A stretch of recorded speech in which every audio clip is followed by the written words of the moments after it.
Well, I've got a complaint for you. This cartoon stinks. Because we watched Season 9, Episode 13. The Cartoon.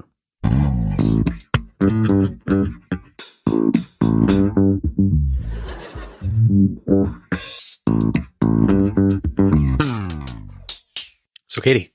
Hello. How are you? I'm well. And you? Did you enjoy the cartoon? I recognized at one point I was just watching it. So I guess it was fine. I wanted to see something that Sally Weaver said that was funny. Yeah. I think the whole Sally Weaver thing, man, I didn't like that. Well, I was going to say they could have written her, or she could have written, it's Kathy Griffin, could have written a funny joke, but the joke is that she is not funny. Mm. So if she was funny in her act, like the only reason people like it is that she's making fun of Jerry. She's not actually funny. But I think it's supposed to be funny when she's making fun of Jerry. It's not, though. It isn't. Well, the cartoon was written by Bruce Kaplan. Bruce Eric Kaplan? Yep. He previously wrote the Merv Griffith Show episode. Mm-hmm. It was directed by Andy Ackerman, and it aired on January 29th, 1998. Bruce Eric Kaplan was a New Yorker cartoonist. He was. I was going to bring that up. Oh, sorry. Vulture.com ranked it as the 69th best episode. Nice. Screen Crush ranked it as the 119th best episode. Fair. Screen Crush ranked it as... The description that Screen Crush gave for it being 119th seemed more positive than the one that Vulture gave it for 69th, but I digress. IMDb ranked it as the 154th Oh, no. best episode. So other than The Chronicle, which is the clip show just before the finale, this is the worst ranked episode we have left. I wonder, like, IMDb users are just ranking it. They're not writing their reviews.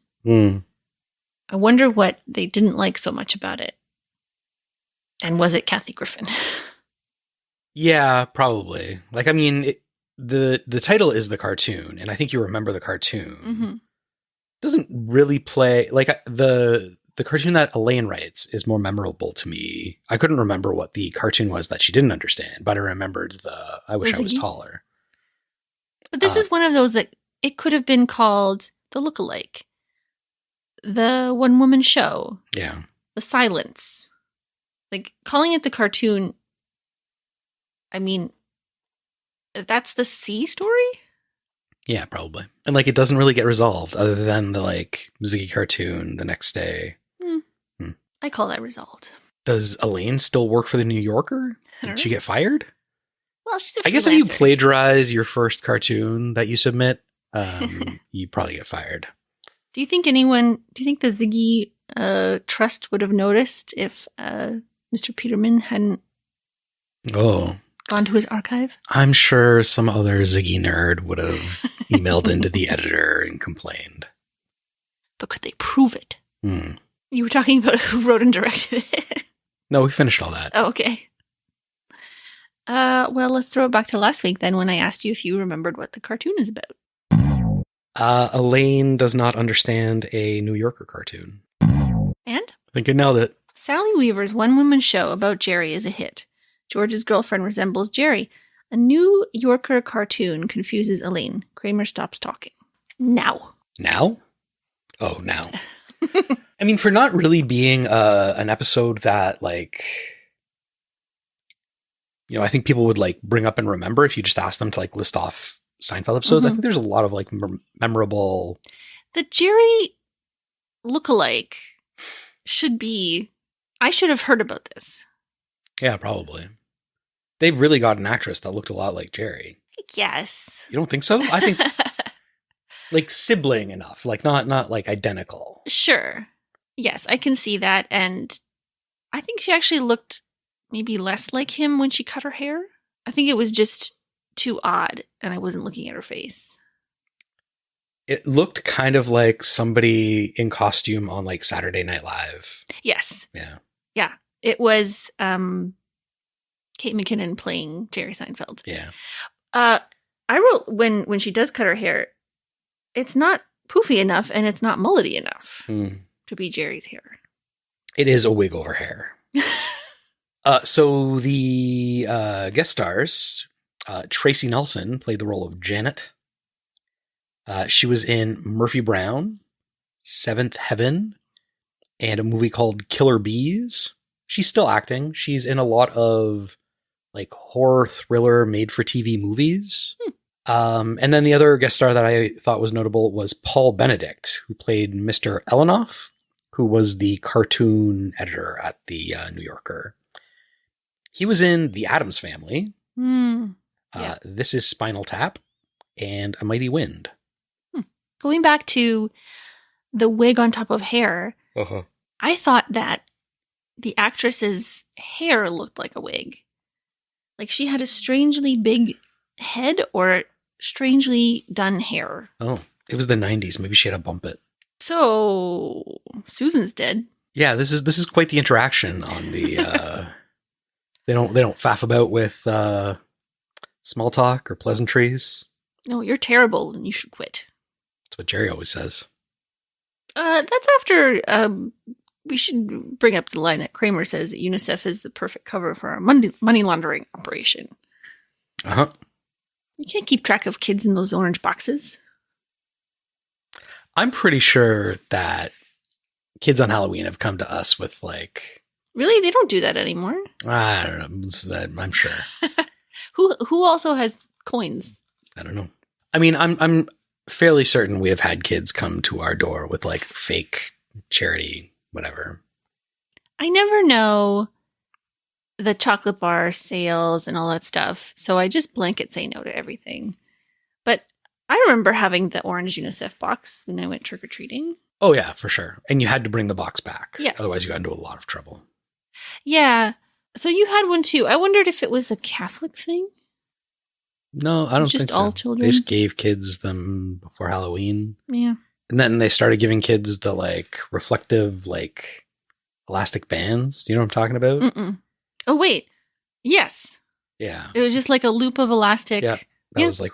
Orange. So you didn't get hit by a car? I mean, it's a good idea. I have a rule that you only hit children if they're not wearing reflective bands. No, any door to door anything, I'm a no.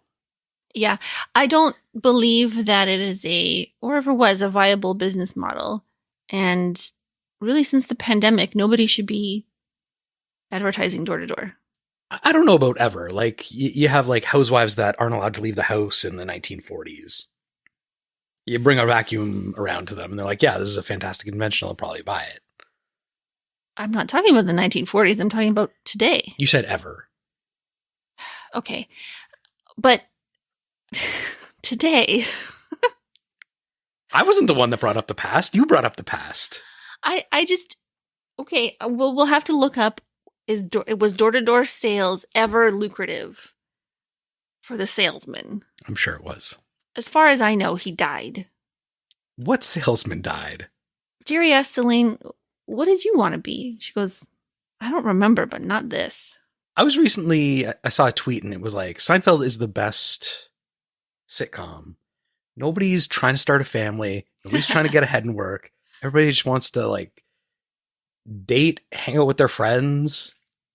It's the ideal, like they've reached peak perfectionism. It's not aspirational. No. It's even Steven. I just want to be comfortable, and I'm going to complain about the things that are making me uncomfortable so I can try and reach equilibrium. Sure. I mean, Elaine, we find out, is changing the flat tires on Peterman's car. With, like, seeming regularity. Yeah. Quick, Elaine, to my archives. And I know I can prove it. I had a good laugh at that. So George's girlfriend arrives at the cafe, and they all see her and think that she looks like Jerry. She goes, do we still have time to go to the movie? We won't have time to go to the grocery store to pick up candy. Scoop, scoop, scoop. And she seems very on board. Yeah. I think George might have found the perfect woman. There is that moment later when they're both like, I'm not gay. Slightly inappropriate. Yeah. Like, from one perspective, George is like, so George is looking at it from the perspective of like, I want to my best friend. Okay. Like that's what he's worried this is saying. Okay, yeah, sure. That wasn't the perspective he started with, but that's what he's worried about. Well, so like when he's standing behind her and be like, man, she looks like Jerry. I want to. But then when it's pointed out to him, he's like standing behind her and he's like fretting over this. And yes, he's like, yes. What he should be, the way that he should be looking at it is like, I have found a woman that I'm sexually attracted to that I also have as much chemistry as my best friend. Yeah. How lucky for me. Mm-hmm. Yeah. Although it seems like there's like not anything there and it's just all about the looks. Well, I think once it's pointed out to him, there's nothing there. Mm. Like, I'm sure they have more in common than gum, but he can't think of any of that because all he can think about is that he's obsessed with. Yeah. Like they do intimate that they've been going out for a while and it's like, oh, you must really like her because you haven't brought her around yet. So I assume it's been more than just like him looking at her and telling her that she's pretty. So was he keeping her from them in the way that normal people might, sort of insulate themselves in an early relationship to not like spoil it with their dumb friends or figure stuff out? I assume that that's what they're... Or is he keeping her from them because deep down he knows she looks like Jerry? Maybe. They do later on, like they talk like, oh, you said I was the prettiest girl at this party. What party is George going to without Jerry? Without Jerry or Elaine or Kramer? Yeah. Does George have independent friends? That's a good question. He still works at the Plano? No. The polishing place, the sanding and polishing. What is it? Oh, the what's it Kruger? Called? Kruger. Right, he's at Kruger, not Plano. Yeah. So maybe it's a Kruger party?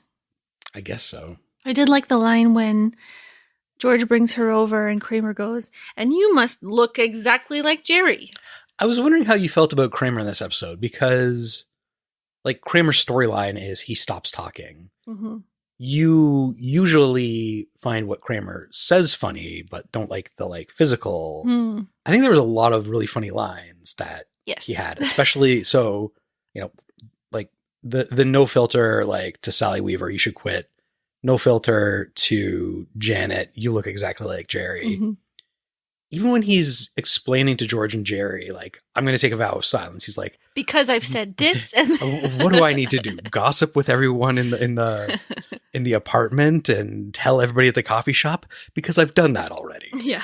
He's like, 90% of communication is all nonverbal. And he pantomimes. And then I dislike everything that happens after that. Except when he stubs his toe. I think it's really important after he pantomimes like this, like yelling and crying. And Jerry says, what is that? And it's like, that's Fred and Estelle after I told them about George having a she-Jerry.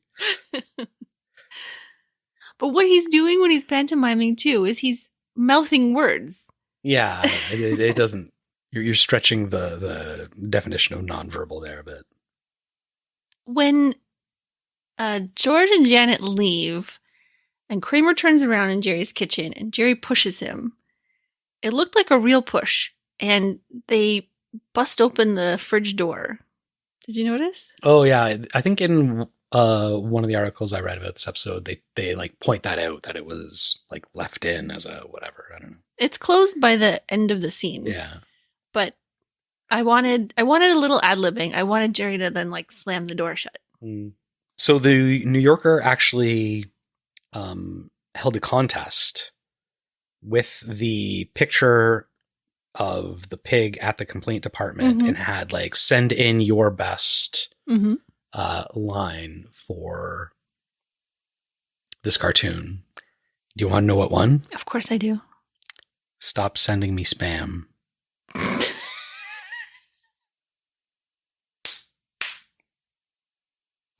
Yeah. So the New Yorker cartoon editor is dancing around explaining what it means to Elaine. He says, it's a slice of life, a pun. A Wolstein. That's not a word. So why did you print it? I like the kitty. Jerry makes fun of Elaine's drawing. Said, what, your sad little horsies? The house with the curl of smoke? Sunflower with a smiley face? The transparent cube? Mm-hmm. Well, I've seen your drawings of naked Lois Lane. Did you ever draw naked ladies? I don't recall ever doing that. I did have access to the internet at a rather young age. I love when Elaine is saying New Yorker and she says New Yorker and does like a booty shake left and right. We've seen that, like her walking away from Jerry into the kitchen doing that. That's like a classic move, isn't it? I'm not sure. It's burned into my memory. What do you think of tired Elaine? Not so bad. Works for me. Her hair looked longer somehow when it was messy. I don't know.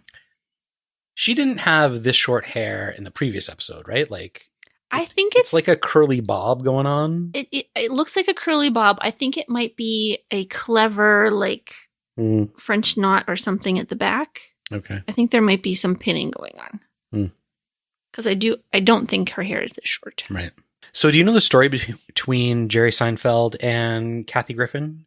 No. And the reason that this storyline exists? No.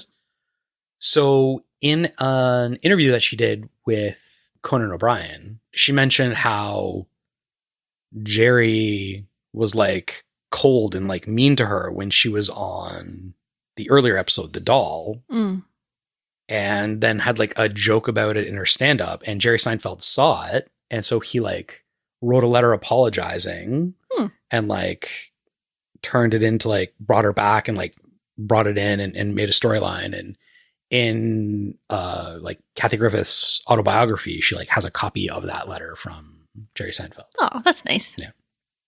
I think it's like a classy thing to do. Like, yeah. You know. I'm a little surprised, but Jerry Seinfeld, the character, is not Jerry Seinfeld, the person. No, he's not the devil. The pig says my wife is a There's some racy things coming from Kramer when he can't talk. Janet is chewing gum and drinking wine. That seems so weird to me. Like, did they just need that for... The hair? Oh, I just needed it for the hair. I was going to say just for the, like, what do we have in common? Well, he asked me for a piece of gum. Yes, gum is what we have in common. That is the dumbest... They could have done that. Okay, let's punch it up. They could have done that without having her chew gum at the dinner table with wine. She could have just said, you asked me for gum, and then he latches onto that. And then after dinner, they're like, hey, our thing is gum. Let's pick up gum at the newsstand. And then George gets gum in her hair somehow because... Even better. Yeah, something he would do. He ruins it. He ruins it. That would be so much better. Yeah. I do like when he's leaving after she cuts her hair and the way they shoot it where they follow him out the door and then you see her in the mirror. Yeah. They're at her apartment. Yeah. She's wearing a man's shirt. Maybe that's the thing that she sleeps in. It doesn't seem I thought that was supposed to be like I didn't have anything to wear after I stayed at your place, and then you throw on like a button up. I've never worn a huge button up shirt, but it is a very movie trope that an attractive woman is wearing a huge man's shirt. So maybe they're just like, they're male writers and they're like, she puts on a dress shirt. Sure. Are we sure it's not like a pajama? I'm pretty sure it's just a man's dress shirt. Anyways, I don't really got much else to talk about. I don't know. Nope, that's it. That's all. It was kind of a fine episode. I felt like I don't really like Kathy Griffin, and I didn't think her thing was good, but other than that, I kind of liked everything. Yeah. It was a solid middling episode. I have a correction though. Yeah, sure. Last time we talked about seduction. Oh, the definition of seduction, yeah. Yes. And you said, define seduction for us, please. I argued that if you didn't have sex, then you weren't seduced. Seduced, past tense. Okay, I'm going to read the definition of seduce. To lead astray, as from duty, or the like, corrupt. Okay, no mention of sex. To persuade or induce to have sexual intercourse. There you go. To lead or draw away as from principles, faith, or allegiance. No sex.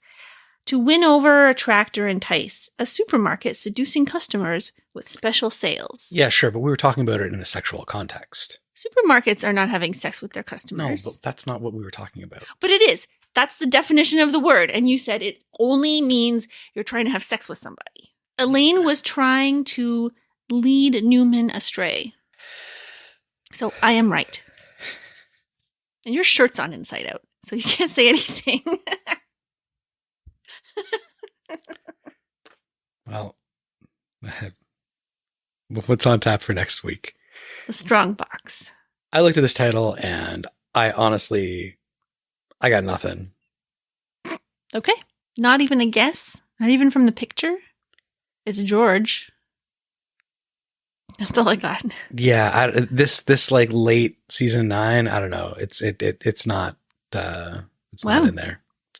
Well, we'll see if anything rings a bell when we watch. Okie dokie.